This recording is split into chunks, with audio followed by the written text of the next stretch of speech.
বাথরুমে উলঙ্গ হয়ে গোসল করা যাবে কি? বাথরুমে কিংবা টয়লেটে যেখানে আপনাকে অন্য কেউ দেখতে পাচ্ছে না, এরকম জায়গায় গোসল করলে আপনি শরীরের সমস্ত কাপড় চোপড় খুলে বিবস্ত্র অবস্থায় গোসল করলে সেটি হারাম বা সরাসরি নিষিদ্ধ কোনো কিছু হবে না।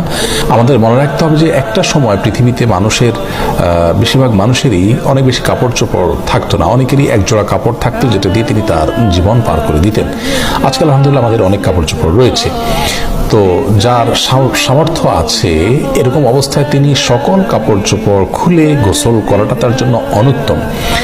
একজন সাহাবী নবী আকরাম সাল্লাল্লাহু আলাইহি ওয়াসাল্লামকে এই ধরনের একটি প্রশ্ন করেছিলেন। তিনি তখন তার জবাবে বলেছিলেন যে লাল্লাহু আহাক্কু আন ইউস্তাহিয়া মিনহু, কেউ একাকী আছেন, নির্জনে আছেন, তাকে কেউ দেখছে না, এমত অবস্থায় তিনি সকল কাপড় চোপড় খুলে ফেলবেন।